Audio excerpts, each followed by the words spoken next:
Hi,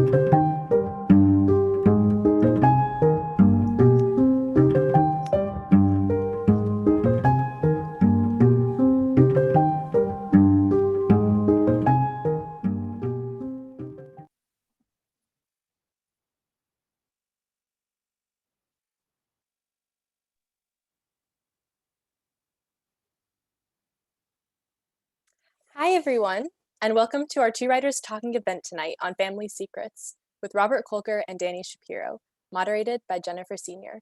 My name is Jillian with Doubleday, and I have just a few housekeeping items to touch on before I turn things over to tonight's brilliant speakers.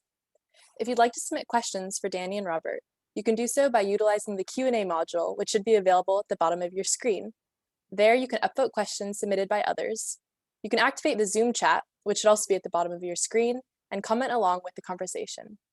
We'd suggest toggling your chat from all panelists, which is the default, to all panelists and attendees. This will make your comments available to the whole group and spark some friendly discussion. Now I'm going to ask Dani, Robert, and Jennifer to start their microphones and cameras to come on to the digital stage.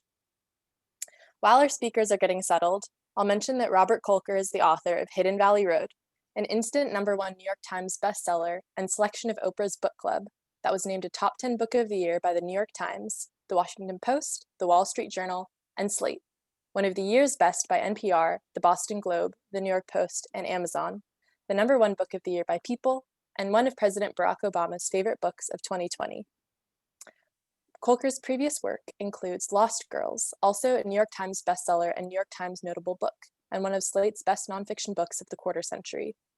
He is a National Magazine Award finalist whose journalism has appeared in New York Magazine, the New York Times Magazine, Bloomberg Businessweek, Wired, the Oprah Magazine, and the Marshall Project. Dani Shapiro is the author of the New York Times bestselling memoir Inheritance, as well as Hourglass, Still Writing, Devotion, and Slow Motion, and 5 novels, including Black and White and Family History. Also an essayist and a journalist, Shapiro's short fiction, essays, and journalistic pieces have appeared in The New Yorker, Granta, Tin House, One Story, Elle, Vogue, the Oprah Magazine, the New York Times Book Review, the op-ed pages of the New York Times, and many other publications. She has taught in the writing programs at Columbia, NYU, the New School, and Wesleyan University. She's co-founder of Sirenland Writers Conference in Positano, Italy. In 2019, she launched the hit podcast Family Secrets, which has now been downloaded more than 16 million times. She lives with her family in Litchfield County, Connecticut. Jennifer Sr. has been an op-ed columnist at the New York Times since September 2018. She had been a daily book critic for the Times, and before that, she spent many years as a staff writer for New York Magazine, doing profiles and cover stories about politics, social science, and mental health. Her best-selling book, All Joy and No Fun, The Paradox of Modern Parenthood, has been translated into 12 languages, and her work has been anthologized in many essay collections, including 4 volumes of the best American political writing. She lives in Brooklyn, New York, with her husband and son. Okay, with all of that, I'll now turn things over to Jennifer. Thanks so much for that. I'm so excited to be talking to you guys. This is really thrilling. Thanks everyone for coming tonight. Yes, early on, keep your questions coming. I already see that there are probably 2 in the chat, which is terrific. Keep them coming all night, and I will get to them in about a half an hour or so. The common theme that's bringing all of us together here is family secrets. I am going to make the assumption that most of you who are tuning in at least know the broad outlines of both books on the table here.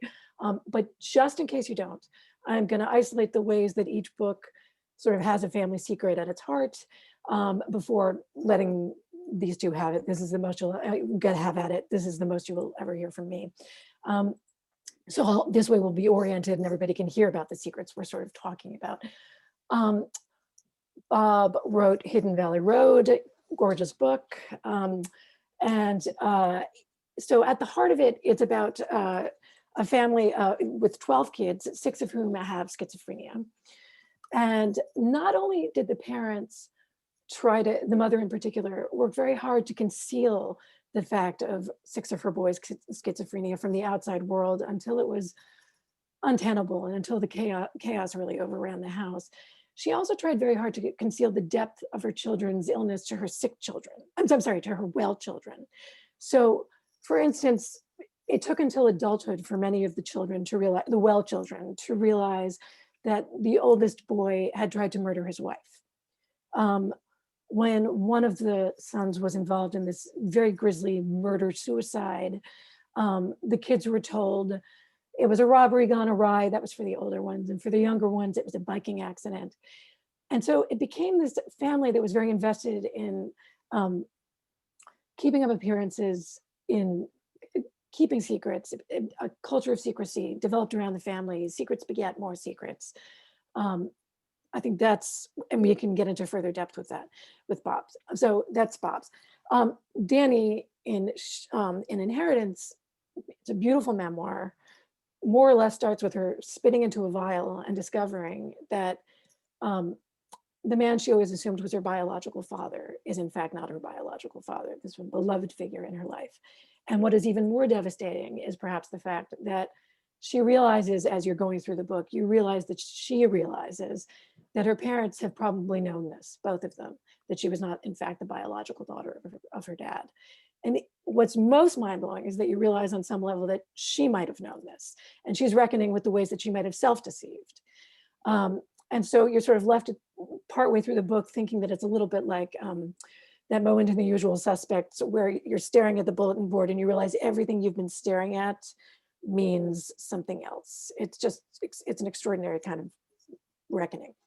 Okay, so those are the ways that I see family secrets in both of these things. But what I want to ask you two is, what were you most responsive to in each other's books? And they may or may not have had to do with secrecy. That's a great question. I'm happy to go first, if that's Great. all right. Yeah, no, you did a little shake, so I thought, why not? Thank you, Dani, for the chance to talk with you about your book. I really was blown away by it. I thought that the part about it that really struck me was the two reactions that you had to this news about your biological heritage. The first thing you do is you look in the mirror and you wonder if you're still yourself. You're wondering how this news actually changes you. And then the ripple effects start, and you start to wonder if the information was there all along and you've only willed it away. That remark your mother made several years earlier, why didn't you see that? And several other clues that you almost willfully didn't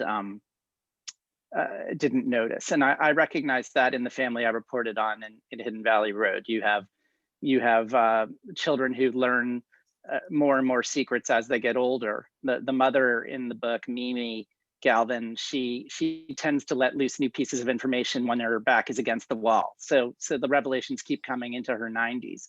And after a while, they're so whipsawed by all the new information, they start to wonder if in certain cases, if there are things they should have known all along, if they really had been trying to assemble a narrative.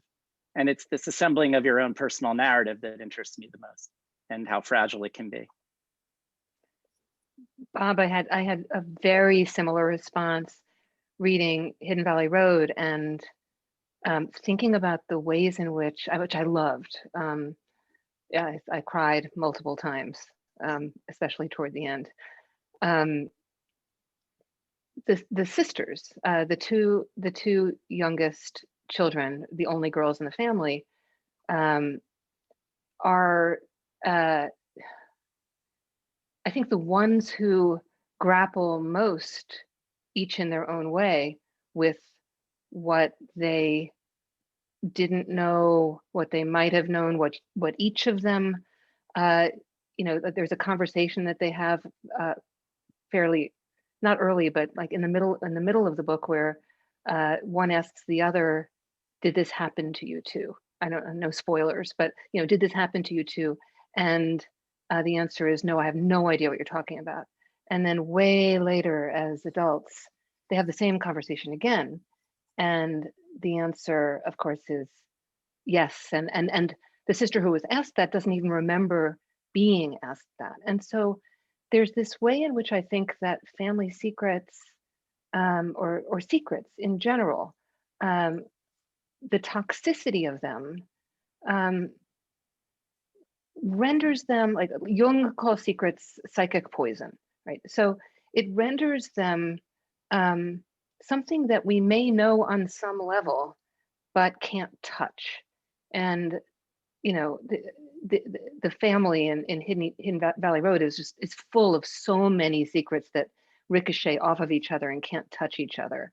And in my case, Inheritance is a memoir, and it's my own story. But because I have written 9 books prior, I actually have a body of evidence for what I actually knew but couldn't think, because it's in my fiction, it's in my earlier memoirs. It's like the thing that was always there that I was digging for without knowing that I was digging. I really did not consciously know it, but I now see there was a trail of breadcrumbs. Dani, what was that term that you had, the psychoanalytic term, unthought? It's the unthought known. Unthought known. Coined by a psychoanalyst named Christopher Bolas, who's written a great deal about it. The unthought known, which is just one of my favorite phrases ever, I think, really defines what we absolutely in our gut, in our, we know it, but we can't think it because it's too dangerous. So you mentioned that Jung, who, by the way, had a psychotic break and may in fact have been schizophrenic himself, which is an interesting through line through all of the. You mentioned that Jung talked about, called secrets psychic poison. They're good for books though, right? I mean, I feel like some of the best literature is about deceit, if not all of it. And so I am wondering if you, before we dive into your books, if you have favorite books about deceit, and if you think secrets are at least useful in helping structure a narrative. I mean, if you were looking to anything in particular? They certainly offer a surprise ending sometimes, but in Dani's case, a surprise beginning in Inheritance. But sort of like the end of a mystery. Hindsight's 20/20, but I look back on many years of magazine writing and writing, crime stories, and I see more and more stories about families in crisis, and quite often with information that's been tamped down because of scandal and then comes out again because of the narrative that I'm writing about. So, I wrote about a young man who was on trial for a gay hate crime, and in the middle of the trial, he stands up and declares that he himself is gay. He comes out of the closet and reveals his secret. And one woman's life being molested by her father culminates with her murdering her father and then going on trial. So that the secret she couldn't keep closed up forever.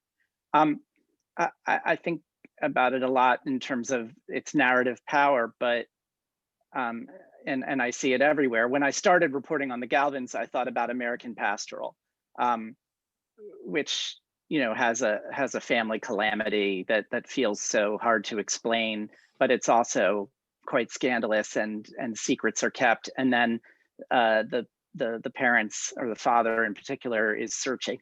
What is it in the past that might have caused this? What secret relationship with his daughter might have triggered this? I think it's an effort to find clarity and an effort to write the story.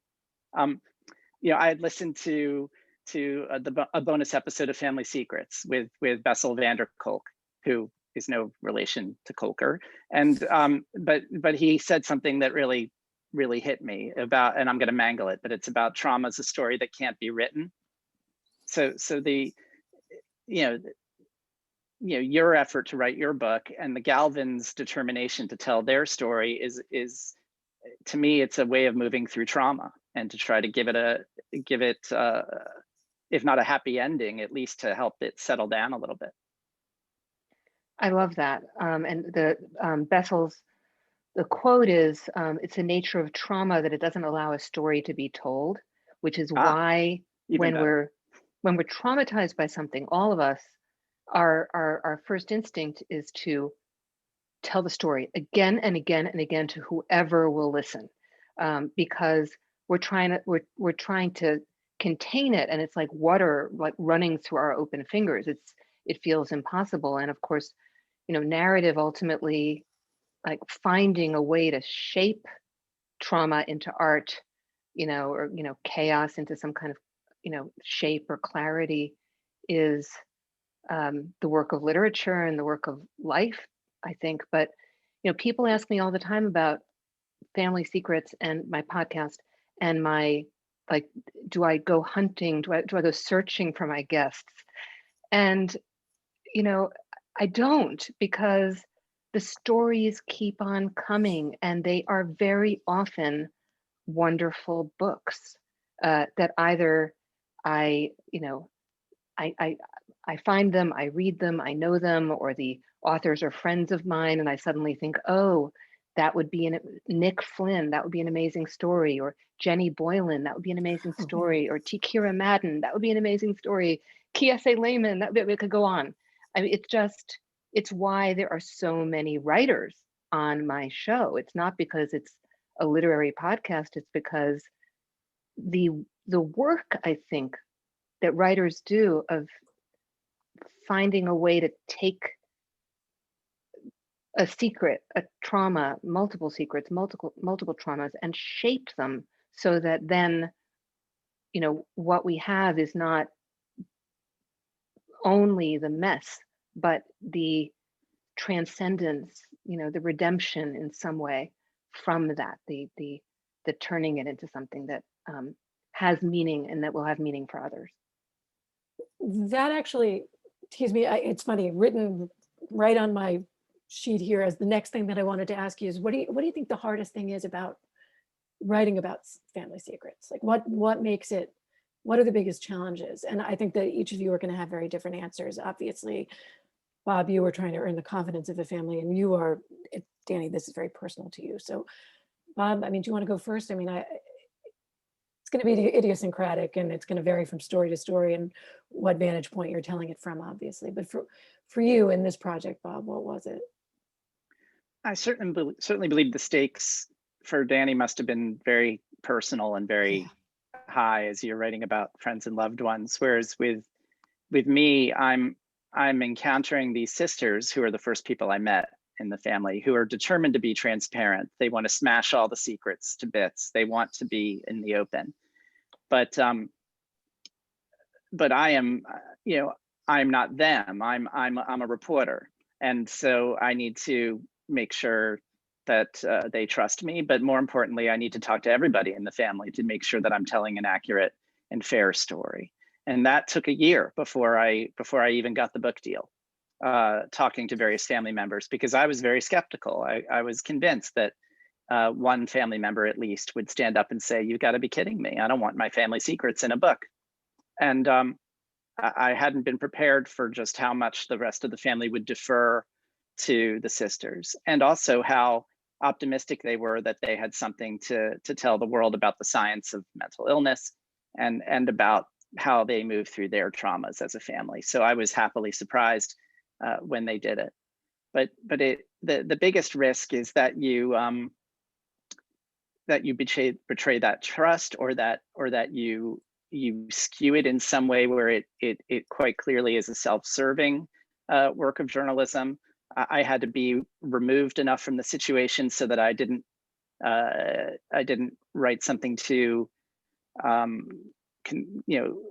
too completely flimsy, but I also wanted to report as intimately as possible about these people's thoughts and feelings. So that was my challenge. Bob, can I ask you why you think that they all really did come on board? That's so unusual that they all did.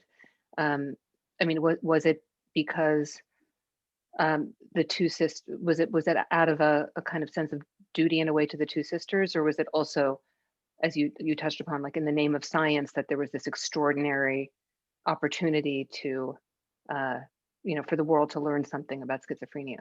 And can I just jump on and also say, was there, I can't remember anymore, who was the toughest sell, if there was a toughest sell?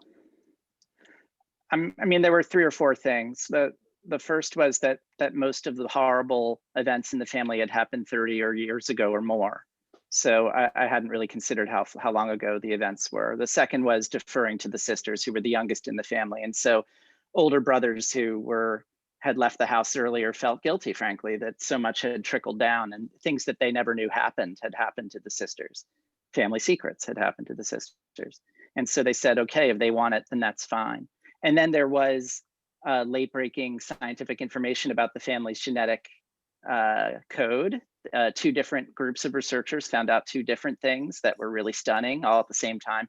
And then finally, the big one is that Mimi, the mother, was on board for the first time. She was not interested for a very long time, but she was around 90 now and in very frail health.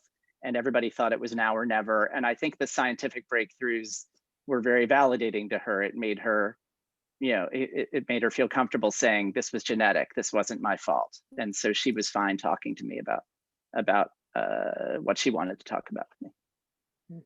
What was toughest for you? I mean, Dani, this is going to be a very different, I can't even imagine. Yeah. And there were a couple of different layers. One, and both of my parents were gone. People have sometimes asked me how I think the story might have been different if my parents were alive or if one of them had been alive. If my father had still been living, there wouldn't be a book. I just wouldn't have written it while he was living. He, I believe, very much wanted this to stay buried. It was something both of my parents were going to take to the grave with them, and they did. And then I remember when Inheritance was about to come out, and the first piece that was published was in Time magazine, and it was a big thing. And there was this photograph of my dad and me on the beach, happy, like playful, loving photograph. And when the piece came out, I had such a pang because I thought, like, that young father, if he could have had a crystal ball and seen a future where this secret that I think was so deep that he perhaps was even keeping it from himself, that would have been there in a magazine that he read, religiously every week, there for all the world to see. I was just very aware of the that was painful for me, but it also felt to me in terms of like, well, what right do I have to tell this story? I have grappled with that in other books. With Inheritance, I never grappled with it because it literally felt like the story of my life. Like, this was that I had a right to tell it and to explore it and to go deeply and as a journalist into who were my parents before I was born and what was the world that they lived in. But the other piece of it was I discovered my biological father, and this is not a spoiler, I mean, he had been an anonymous sperm donor as a 22-year-old medical student and was very conscious of his privacy, as was I. And from the time that he and I started having any contact with each other, it was very clear that I was going to write a book about this. I mean, it was the book that everything else had led to. And I was transparent about that with my biological father and with his family, that his wife and the kids that I was in touch with. But when I promised that I would protect his identity, and I worked very hard to protect his identity. When I finished the manuscript, and before it started going down the pipeline toward being published, I did something that is such a memoir 101, you don't do this, but I had to, which was I sent it to him. And I asked him to read it really for a sense. I wanted to know that he felt that I hadn't missed anything, that there was no little tell in there where somebody who really wanted to and became obsessed could figure out who he was. But I think I was also looking for his blessing. which I received from him. I received an extraordinary long letter back from him after he had read it, with a list of all the things that he liked, some of which were things that were very tough in the book, but really saying, I feel that you've been fair. This reflects my experience too. And he felt that his identity had been protected. So that was this piece of that process that was very different from me, because even with my own mother, when she was living and I published earlier memoirs, I did not submit them to her for her approval before they came out. I love the part in your book where you infer, I'm sure correctly, that they've Googled you.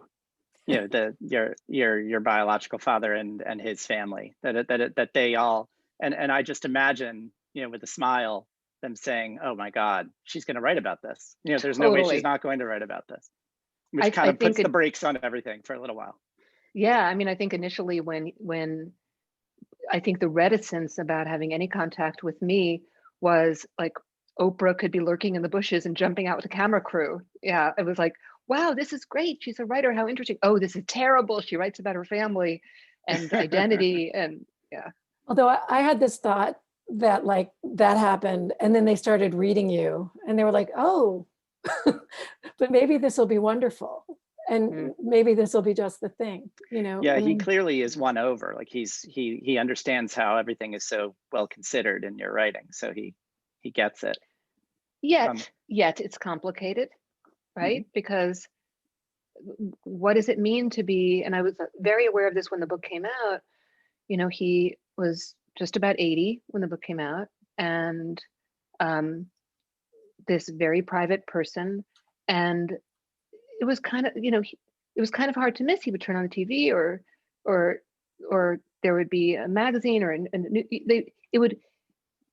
these things I think were a little intense because it was also a story that was in a way part of his story too, but he was certainly choosing anonymity and I was offering it. So on a human level, I mean, he and I have spoken about it, but we'll never speak about it publicly, I don't think, but it's just an interesting thing to grapple with. And we were all Googling each other like mad. Meanwhile, your father, like the man who brought you up, is all over inheritance. You know, it's dedicated to him. Your relationship with him and your new thoughts on how will you relate to him now that you have this news. It's something you wrestle with so openly and cogently all the way through. It really, I feel like it keeps coming back to him. It's another part that really struck me. Thank you. Yeah, and when people ask me, the dedication page of Inheritance is it's books dedicated to my father, and I don't specify which father, because of course I didn't specify which father. Of course it should be apparent that I have one father, I have one dad, and that's the dad who raised me. But people would bring that up, and I'm like, no, that's the whole point. Can I just point something out? You said, of course it should be apparent. That's no, I mean, it's just one of these weird oral accidents. That's not an accident. You know, you were talking to, this is going to apply to both of you. And I think it is going to be the final question actually, before we go on and look at some of the audience questions. But so Dani, you obviously went to extraordinary lengths to make sure that, you know, your biological father was comfortable with this. And you probably had some instinctive sense of what you owe to him. What do you think we owe the people who actually, in our families, who might deceive us? Like, what do we owe them? That's got to be a question you've wrestled with. And Bob, I mean, certainly the two youngest sisters had very different approaches to what they believed they owed their families. So I think I'll leave it on that. I think it's. And Dani, you also you're an aficionado of family secret stories. You've talked with a couple dozen people now who've been through revelations and found new ways to interrelate with their family. In the case of the Galvins, in the beginning, I met the sisters together, and I thought that perhaps this would be a story about two sisters who huddled together and made it through a very difficult childhood, that they could be some of the people we would root for in this story as they grow up. And then once I interviewed them separately, I found that they were quite different people, that they had had many years of closeness and then many years of not so closeness, that they had been through very similar traumas as children, but had processed them differently. And I was thrown by it for a moment or two. But then I sat up and said, this is reality. Different people experience their families in different ways. I have a sister and brother who might be watching on the Zoom now. We grew up in the same house, but in different houses. And we have different memories that each of which are probably self-serving. And so when the privilege I had in writing the Galvin story is to be able to write about these women's lives over decades, and also their brothers, and to see how their perceptions of their family change and how the way they decide to relate to their family changes. Lindsay starts out wanting to leave and never come back. She ends up coming back and being the caregiver for her brothers. Margaret leaves early, grabs her chance to escape the trauma, and then feels a certain amount of rejection and ambivalence about what happened. She feels a little locked out, and that colors her relationship with her family going forward. And she decides, once all the secrets spill out, that becomes further fuel for her to declare some boundaries and some independence, a little like Tara Westover in Educated. So I see two different models in the book that I was really very pleased to be able to portray year by year almost as they move through their lives. Yeah, I was so struck by that, by the tracking of their different experiences. And like if you were tracking them as a novelist, and if this were fiction, I think a novelist might have come up with a very different response in each of those women as adults, and or maybe a great novelist would have come up with exactly the response that happened. But one of the things in having become sort of a student of Family Secrets unexpectedly, is that one of the things I've learned, especially in the podcast, is that when we discover something is at least as important as what we discover, like how these things break over the course of our lives. I had a moment that really took me aback as I was researching and reporting and processing my own experience, where I thought I had felt so betrayed by my parents. Initially, I felt like, how could you have kept this a secret? It's like such a fundamental human right to know, if it's possible to know where we come from. And then at some point I realized, well, what would have happened to me if I had learned this at 16 or at 23? What if my mother had blurted it out to me after my father died? When I mean, that was a time in my life where I was a hot mess of a human being, and I don't think I would have survived it. I found out what I found out at an extremely stable time in my life. When in a long time marriage, and with a child who was already 17 at the time I made this discovery. In a just in midlife, I had a lot of life behind me with a very solid foundation, and so I end up feeling like I found out at a really miraculous moment where there was enough time, still enough people living who I might be able to learn something from. I also hear stories from people regularly who are making these kinds of discoveries, and they're in their 80s. What do you do with that? With the time that's left and what there is to process. So I think it has a lot to do with the when, and not only with the what. I'm also reminded of something you said in your book, Dani, where you said that sometimes family secrets are they're kept out of love, right? And so maybe we could end on that. And I'm going to go into Q&A function here. What does Bob believe is the biggest obstacle to progress in the treatment of schizophrenia? Well, there have been some strides in early intervention, and a little bit of the stigma is gone now so that families aren't blamed for the disease. There is family support now if you're lucky enough to have good health care. So those have improved. But for a variety of reasons, it's just, there's been very little movement on the pharmaceutical front. I mean, I came up we all did, in an era where when you think about mental illness, I thought of it as a brain chemistry issue, and that the idea was to, through hard work and trial and error and the right therapist and psychopharmacologist, you'd find the right pill that would perhaps help you become more functional.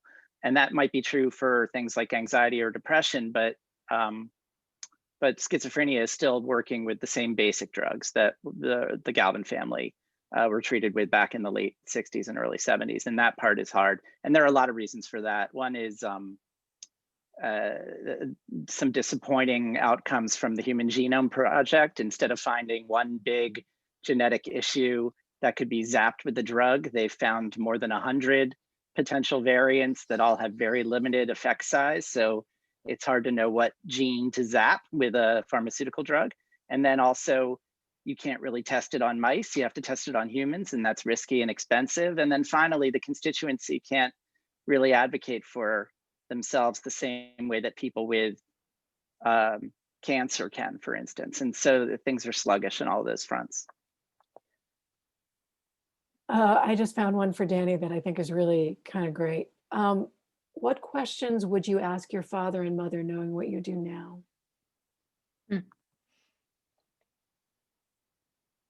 I would ask how conscious they were of what they were signing on for, what they were doing in going to an institute and using donor sperm. I'm fascinated by that time in reproductive medicine where so many people who wanted to be parents were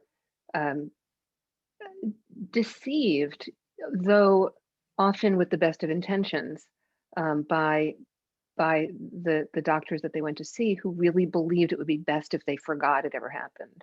I wonder how closely they kept that knowledge in their consciousness. You know, in Family Secrets, the tagline of every episode is the secrets that are kept from us, the secrets we keep from others, and the secrets we keep from ourselves. I wonder which of those categories my parents fell into and what that meant for the three of us, what that meant for the way that we interacted with each other during my childhood. I'm going to go back to a question that I thought was kind of interesting for Bob. Hold on.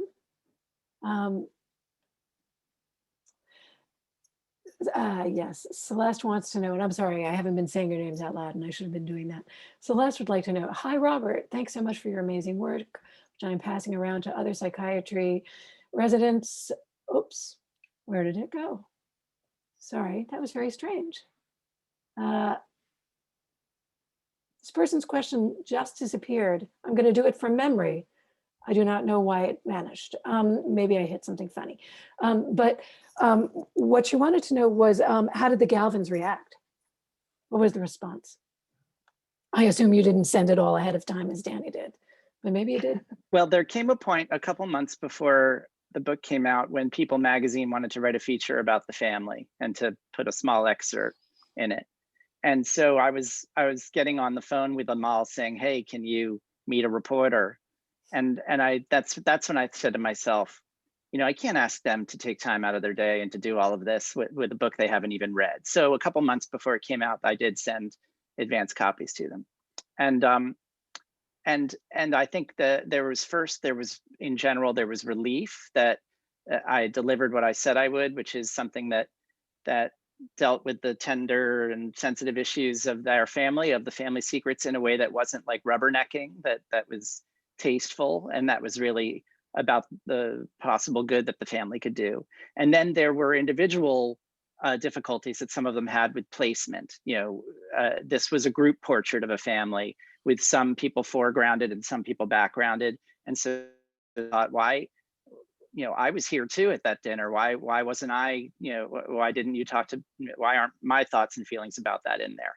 And so I think that is the inherent difficulty with journalism in general, but also with intimately reported narrative journalism, that the reporter ends up being the one who makes the calls, and they were kind enough to give up that control to someone and trust in them.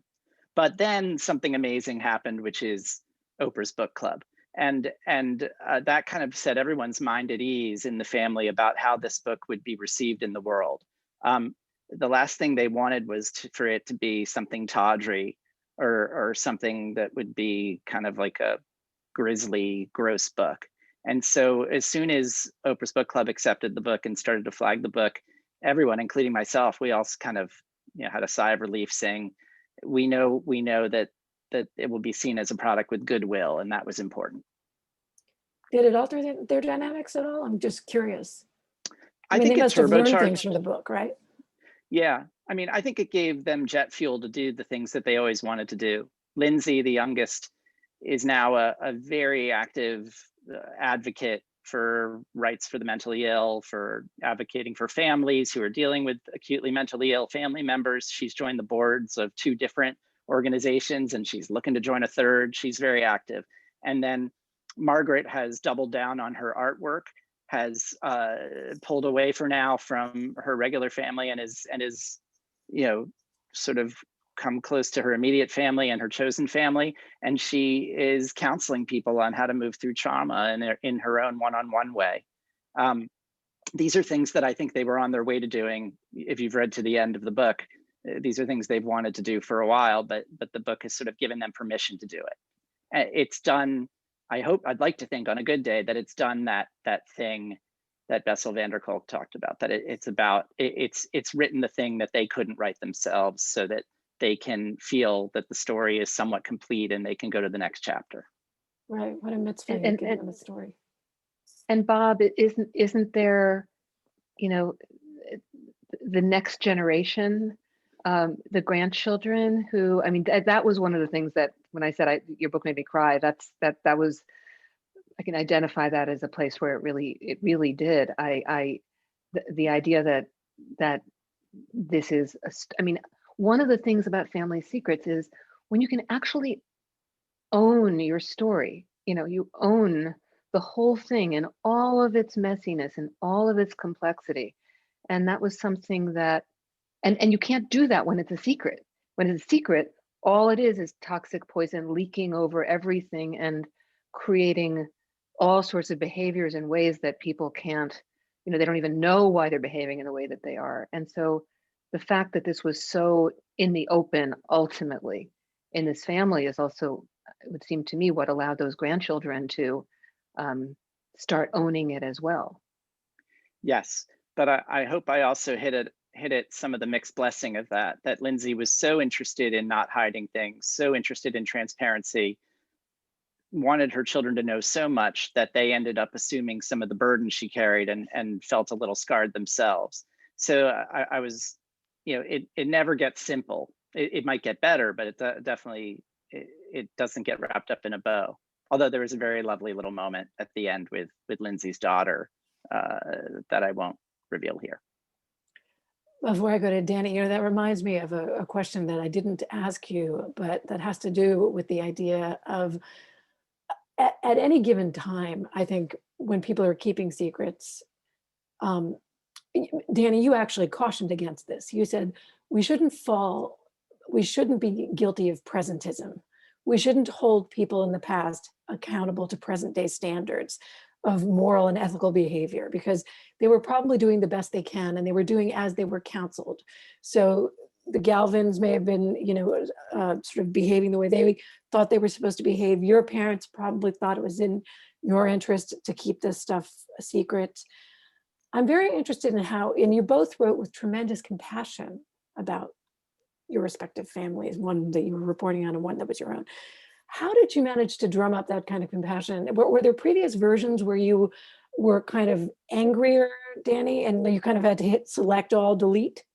And, Bob, were there, moments where you held out the matriarch Mimi with more contempt and then kind of toned it back? Just curious. Because transparency, of course, now seems like the right and ethical thing to do. But as Bob was pointing out, that can also backfire. We don't know if, obviously you want to err on the side of sharing. I mean, transparency is good, but it can have its, too much could also be harmful. So I'm just curious. Yeah, I mean, for me, I did hit control, whatever that thing is. Select all, delete. Like, yeah, but 200 pages, because I didn't yet have the necessary distance. There's a very, very slight, but very, very necessary distance between myself and the story as I was telling it. And I think one of the gifts of writing the book is that I developed more and more ever deepening compassion for both of my parents as I was writing it, because my reporting was leading me to these places where I understood what it must have been to be an infertile, childless couple in the early 1960s and in their milieu, and the shame and the distress of that. It must have felt to them like the absolute end of the world. And so when you are faced with the absolute end of the world, you take desperate measures. And I'm sure this felt like a desperate measure to them. But the gift was, and I think I do write this in the book, we don't often have the need or the desire or the circumstances to really be able to empathically imagine our parents as people, aside from being our parents, who they were before us. We just don't do it. They're our parents, and that's just not something, it's not a place where we go. And I had to go there in order to be able to walk with them, like walk that walk with them through that process. And that was a great gift. Here, I think there are a lot of parallels with the part of the work that I was doing to try to discover the lives of Mimi and her husband, Don, the parents in the book, because there was archival work and there were interviews, and then there was, really, really deep speculation about what their challenges might have been, and then interrogating those speculations to try to report them out. The mother, Mimi, was still around as I was reporting. She died in the middle of my work, but the father had died close to 20 years earlier. Many of the children started out in my early conversations, had many critical things to say about their mother. She was in a lot of denial. She preferred the sick children to the well ones. She put us in harm's way. But I was on high alert at that time, because I feel like mothers get a really raw deal in nonfiction and in fiction when you write about families, and I didn't want to necessarily run to her as a scapegoat. And sure enough, the more I talked with everyone, the more I saw that over time they understood the subtleties of what she was dealing with, and also she was the one who was dealing with it. The father, who everyone had put on a pedestal, actually wasn't so great, and Mimi, who had her hands dirty, making lots and lots of decisions, some of them bad, some of them good, she wasn't so bad. And I wanted to get at that ambiguity and also avoid the presentism. I mean, the options this family had, like the options your parents had, were very, very narrow. And the stigma that your parents were dealing with and that this family were dealing with were, considerable. If we'd had time, we could have talked about the kind of terrifying authority of doctors in both of your stories, and the ways that the conventional wisdom that the medical profession held in each case was not just necessarily wrong, but psychologically punishing in each case. So that would have been a whole other discussion. Dani, I liked a question that I saw here for you, which is from Tom. Did whatever you discover, did inheritance, which solves the secret, make you look at your earlier books any differently? Oh, that's a great question. I know, yeah, it's really a good yeah. question. Well, first of all, it made me revisit them, which, you really don't necessarily want to revisit like a first novel that you wrote in 1990, but I did, not for the faint-hearted. And what I feel reading my earlier work, I wondered at first whether inheritance would render all of my earlier work moot in some way. Like, I had that kind of strange fear of like, are those books now somehow inauthentic because I didn't know? And I wrote a great deal about my father, a great deal about my parents, a great deal about secrets, but I was missing this essential piece. I actually end up feeling like they're not all of them. I mean, not the early novels, but that they're more interesting to me now in a certain way, because every book is, I mean, certainly memoirs most of all, is like holding time still within the covers of a book. This is all I know now. It's going into this story. And I've always known that, which is why I've written multiple memoirs. But now I look back and I think, wow, that really is all I knew in 2010. And that was all I knew in 1998 and so forth. And so it actually makes for a really interesting kind of body of work. Someday I may try to do something with that, like annotate them, or like just because this past summer, I recorded the audiobook of Slow Motion, which was my first memoir that came out in 1998. It's never been an audiobook, so I was recording it, and I had to stop so many times in the studio, just stunned by a sentence that I just read, realizing how much I knew, how much subconsciously was right there. So that's kind of thrilling in a way. They don't feel like I was mistaken. They just feel like that's what I knew then, and this is what I know now. If you wrote an essay about that, I just want to say I'd be here for that. I would read it. No, really, like just reviewing what the things that sort of jump off the page like crickets now, that sort of tell you that you were dropping yourself clues. Yeah. And if you annotated an early book, to have it on audio would be fun too. Like, hey, hold the phone. Wait, whoa. we need two narrators. I was just going to say they add the anxiety Dani translator, like the Keegan Peele. Like I'm not doing the right, but you know what I mean. Okay, so I'm just trying to go through some of the other. Let's see. Up, and am I being told that? Nope. 5-minute warning. Yes. Okay. Loud and clear. Gotcha.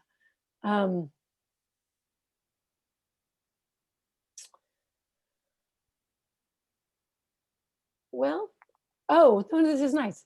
Robert, when I read a book like yours, I always think about Janet Malcolm's assertion that journalism is always an act of betrayal. Did you ever have a moment of doubting what you were doing? Did it affect your decisions as you were writing or in writing? There is a question of who are you working for, right? And I very specifically am not an advocacy journalist. I write books that reviewers seem to use the word empathy a lot, but I find the way I look at the word empathy is, a certain amount of intimacy and the ability to walk in someone's shoes, but that's different from advocacy. And I'm right up against the line the entire time. So I kind of live in that Janet Malcolm world where some people might wonder, am I going to be betrayed by you? And I never make that promise that I will never betray them, because I am, after all, independent and I am not working for them. And so that's tough. It's a tough thing to do. And it often means that some people are just going to say no, they're not going to do it. And moments when I like to laugh at myself, I think like, journalists are like vampires, like they only come where they're invited in, like they can't just like barge into the house. Someone actually has to let them in. And that's why I was so tentative with this family. I said, let's take months. Let me get on the phone once a week with a different member of the family and speak in an open-ended way about what you might expect from a book like this. And we'll all know one way or another at the end of 10 weeks, whether this is possible or not. And if it isn't possible, I'll move on and do something else. And you have to be ready to walk away that way. Dani, I'm going to end it. I think we have 2 minutes, so I'm going to end it with you. I'm going to take the liberty of summarizing a number of the questions here, which are kind of more comments than questions, but there's a theme running through them. A lot of people are saying, I was conceived by a sperm donor, or do you know anything about sperm donation laws in Georgia in the 1960s, all sorts of like very specific things. I'm wondering how much you've become, I can ask both of you this question, but how much you've become people's confessors. It's an awesome responsibility to take on. And maybe what kind of repository of information you've become, and what kind of function you serve for people now in this way. I mean, I couldn't have imagined what happened when this book came out, and it happened from day one, from the very first event that I did, where I looked around at the room and I thought, who is everybody here? This is not my usual literary demographic. There were old men, and there were middle-aged couples, and there were young people, and there were people crying before I even opened my mouth. This period of time that we're in, regarding people discovering everything that we're discovering because of the 1-2 punch of easy, accessible DNA testing plus the internet, has meant that there's a huge number of people who are trying to navigate, all of these questions. Can I find anything out? What are the laws? Do I have any rights? And yes, I mean, I have,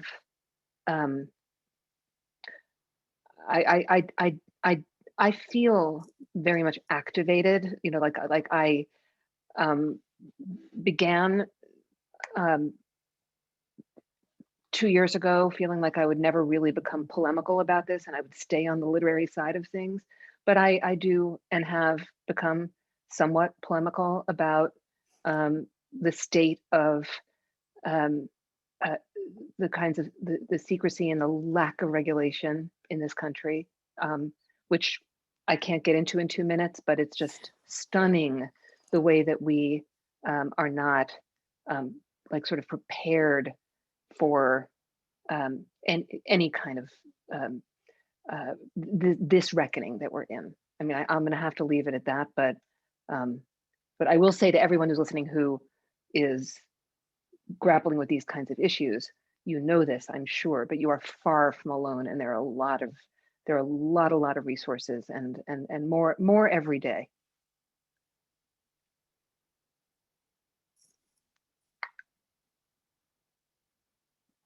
Hi guys, thank you so much for joining us tonight. This has been an illuminating conversation, and thank you to everyone watching.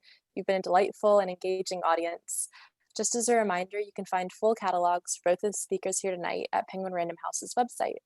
The event tonight is part of a Knopf Doubleday series called Two Writers Talking, which pairs brilliant writers like Robert and Dani with an equally enthusiastic moderator to bring lively discussions about everything from true crime to true love to your local computer. Be on the lookout for our next event on Doubleday's social media channels or on our Eventbrite page. Thank you so much for joining. Have a great night. Thank you so much, Jennifer, Robert, Dani.